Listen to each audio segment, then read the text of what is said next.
एक गांव में एक किशन नाम का लकड़हारा रहता था। उसकी एक गोपी नाम की पत्नी थी।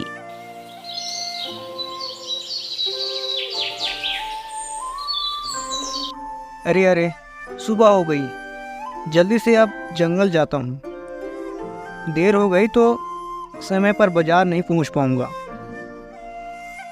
किशन सुबह होते ही जंगल चला जाता और लकड़ी काटकर उसे बाजार में बेच आता, जिससे घर के खर्चे बड़ी मुश्किल से चल पाता था। अरे इतने थोड़े रुपए में आखिर क्या ही होगा, बताओ। मुश्किल से घर चलता है, पता नहीं हमारी गरीबी कब मिटेगी। अब मैं क्या करूं गोपी, सुबह से मेहनत करता हूं, फिर भी इतनी थोड़ी ही कमाई हो पाती है। अब मैं 4 हाथ पैर तो नहीं बना सकता ना। गरीबी के कारण दोनों पति पत्नी में अनबन होती रहती।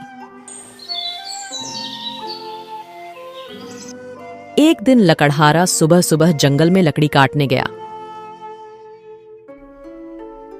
आज इस पेड़ को काटता हूँ, इसमें खूब सारी टहनियाँ हैं। एक ही पेड़ से बहुत सारा लकड़ी बन जाएगा। इससे ज़्यादा मेहनत करने की आवश्यकता नहीं होगी। इस पेड़ को मत काटो। आप कौन है देव? मैं इस पेड़ में रहने वाला एक यक्ष हूँ। तुम इस पेड़ को मत काटो, मैं यहीं वास करता हूँ।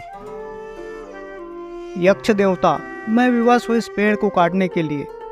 अगर मैं इस पेड़ को नहीं काटूंगा तो आज मेरे घर में चूल्हा नहीं जलेगा। मेरी रोजी रोटी का सवाल है। तुम पेड़ क्यों काटते हो? तुम कोई और काम नहीं कर सकते? यक्ष देवता, मैं बचपन से इसी काम को करता आया हूँ और इसके अलावा मुझे और कुछ काम करने को नहीं आता।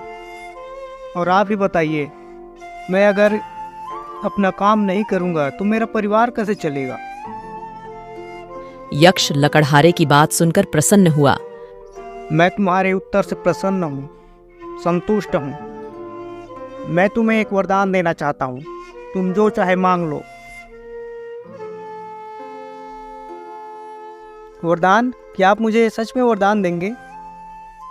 हाँ हाँ, मैं तुम्हें एक वरदान दूंगा।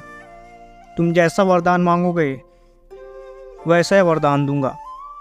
तुम मांग सकते हो जो मांगना है। वरदान? कैसा वरदान मांगूं? मुझे कुछ समझ नहीं आ रहा।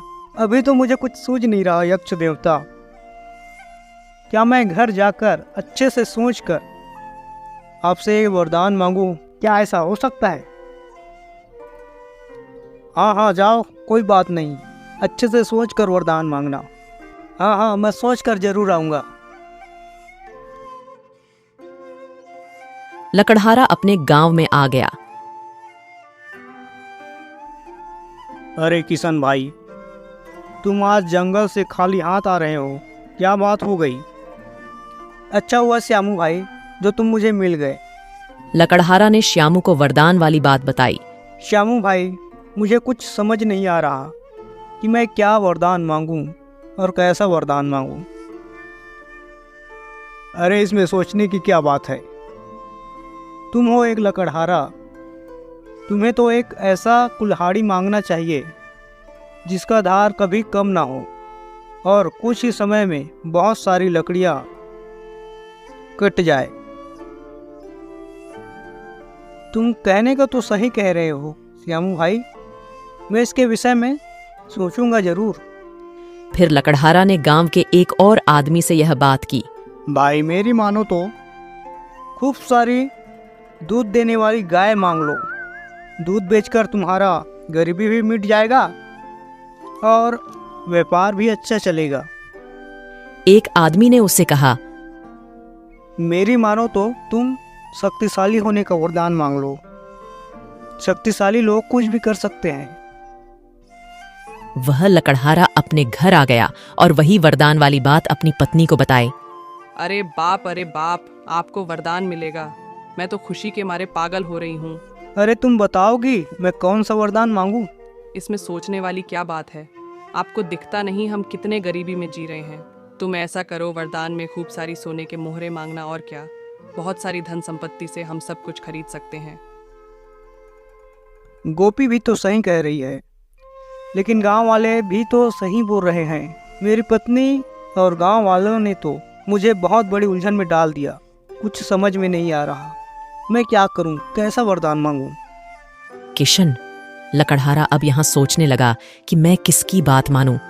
उसको सभी लोगों की बात अपनी अपनी जगह पर सही लग रही थी।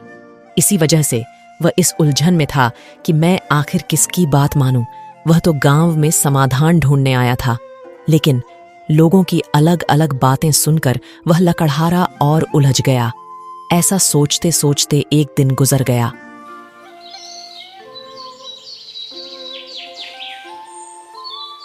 अगली सुबह वह लकड़हारा गांव के पास में रहने वाले एक संत के पास गया।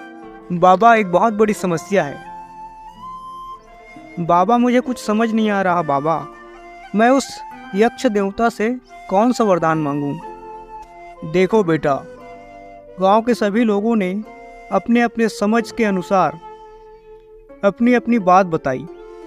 तुम्हारी पत्नी को धन की समस्या है, इसलिए उन्होंने धन को वरदान में मांगने को कहा।